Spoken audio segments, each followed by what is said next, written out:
A former American Idol hopeful calls 911 in the middle of the night, frantic, saying a burglar broke into his Ohio home and shot his wife in the head while she slept. But within days, police arrest him for her murder. Allegedly, he pulled the trigger himself and tried to make it look like someone else did it.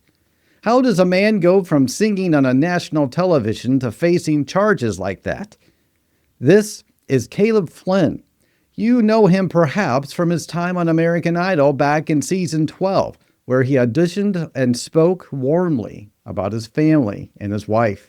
Fast forward to February 2026, and he is the one accused in the shooting death of his wife Ashley Flynn, a 37-year-old teacher, mother, and volleyball coach, right in their home in Tip City, Ohio, while their 2 young daughters were in the house. He claimed a home invasion, but investigators say the scene appeared staged, leading to his arrest just 3 days later on February 19th. He's pleaded not guilty to murder, 2 counts of felonious assault with a deadly weapon, and 2 counts of tampering with evidence. The preliminary hearing got pushed to March 26 so the defense can review more reports than lab results. So we don't have all that information yet. It's coming. Ashley's family has spoken publicly about honoring her memory, and the case has drawn national attention because of his past on television. As a licensed professional counselor since 2007, I'm still seeing clients full-time, Monday through Friday, and it's my everyday clinical work that shapes how I look at these cases on the clinical file. This analysis is based purely on my speculations, it's not a diagnosis of anyone involved. There's no judgment here, no sensationalism. I'm just trying to trace the psychological patterns and the quiet warning signs that sometimes build over time in relationships and personal struggles. Another case, another file. The most recent developments hit hard here. As of early March 2026, Caleb Flynn remains held on a $2 million bond in Miami County Jail.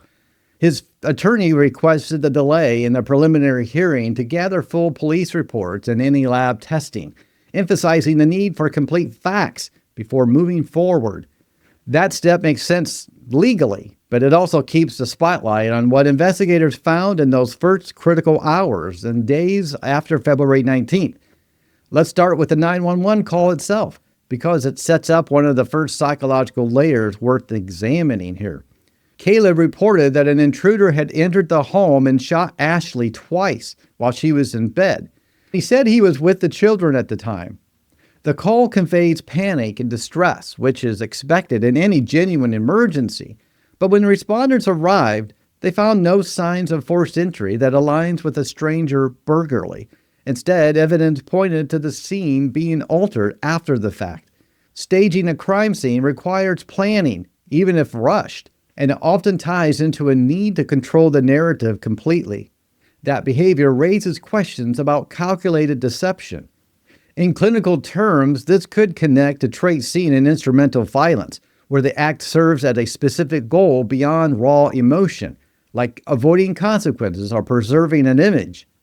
People who stage scenes frequently show a high degree of premeditation mixed with overconfidence that deception would hold.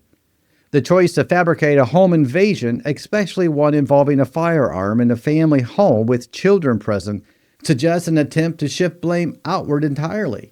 Yet the rapid shift from victim to suspect in just 82 hours indicates investigators spotted inconsistencies right away. Overconfidence in one's ability to mislead others remains one of the more reliable ways people leave traceable gaps. If you're catching these patterns and thinking about how deception can layer over time in relationships, hit the subscribe. Not because I need the numbers. Well, maybe I do. But because if you don't, I'll just sit here analyzing why my own search history looks like a forensic psych textbook. Subscribe so we can keep unpacking these minds together. No copay needed. Moving deeper into the timeline, Ashley was found deceased from gunshot wounds to the head. Authorities allege Caleb used a 9mm handgun. The children being home adds another layer of psychological weight. Committing or staging violence in a space where dependents are present often points to compartmentalization, the ability to separate actions from their own emotional impact on others. In therapy, we see compartmentalization in people who maintain a public persona that looks stable while private behaviors spiral out of control. Kayla's background includes a public-facing life, from music ministry to his idol appearance, where he spoke positively about his family. That contrast between outward presentation and alleged private action invites exploration into identity fragmentation. One strong indicator here involves potential narcissistic traits, not the pop culture version, but the clinical sense, a pattern where self-image preservation overrides empathy or realistic risk assessment. Staging requires believing your version will override physical evidence, and when that fails, the fallout can be profound because the core self feels attacked. Similar dynamics appear in cases like Chris Watts. You probably know that one too, where family annihilation stemmed from threats to a carefully curated life image. No direct parallel exists here, but the theme of protecting a narrative at extreme cost echoes. Another angle focuses on possible underlying stressors. Public information does not detail extensive childhood trauma or specific mental health history for Caleb, so we avoid assuming those things. But sudden intimate partner violence in seemingly stable homes often ties to accumulated pressures around control, financial strain, or relational betrayal fears. Ashley worked as a teacher and coach, roles that involve high social visibility and responsibility. If tensions existed around roles, jealousy, or perceived threats to status, those could fuel escalation.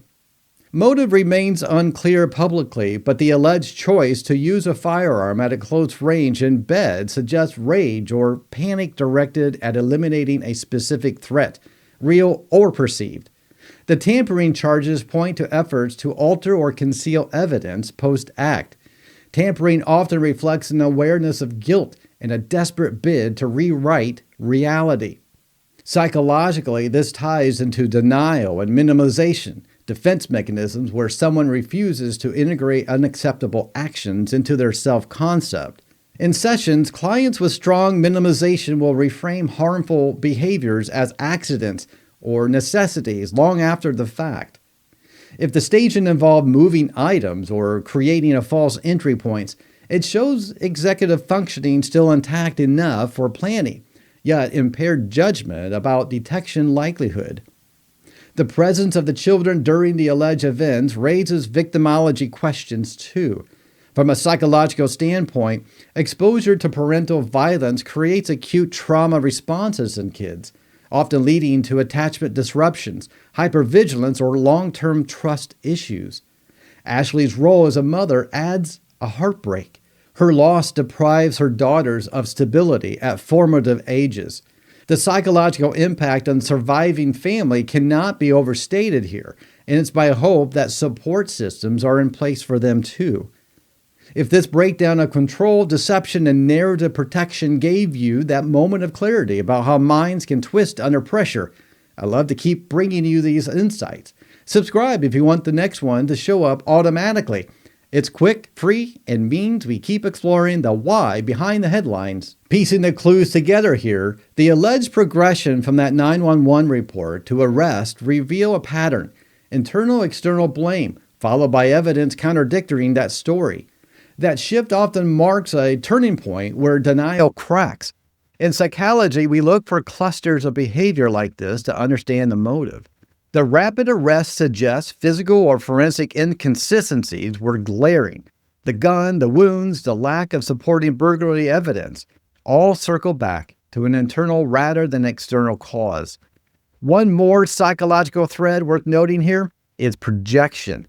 If internal conflicts or resentments existed, projecting them onto an imaginary intruder allows temporary relief from self-shame. But projection rarely holds when confronted with the facts. The case illustrates how fragile those defenses become under scrutiny.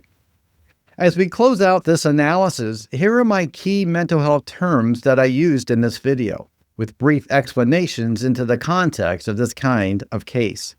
Compartmentalization.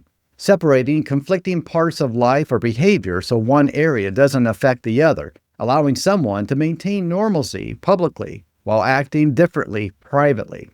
Instrumental violence, goal-directed aggression meant to achieve an outcome, like eliminating perceived problem or avoiding consequences rather than purely emotional outburst. Narcissistic traits, patterns involving excessive self-focus and a need to be admired and a fragile self-esteem that can lead to extreme reactions when image is threatened. Denial and minimization, refusing to acknowledge or downplaying the seriousness of one's actions to protect self-concept. And finally, projection, which is attributing one's own unacceptable feelings or impulses to someone or something else. Here we have somebody like Caleb, who was very well known in the public on American Idol. Obviously, he was a good singer. That's not a question here. But it goes to show us that what we see in the public is not always what's the reality in private.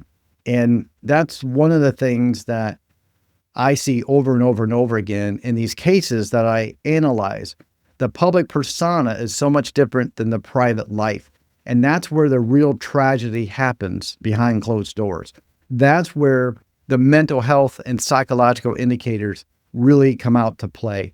And that's why we need to pay attention to these cases, because we need to look at our own personal life and behind closed doors and the people that we interact with. We need to see and understand and realize that these are mental health indicators that are real, and they can be dangerous. So what did you think about the Caleb Flynn case? Were any of the psychological dynamics or potential red flags particularly interesting to you? And that closes this clinical file.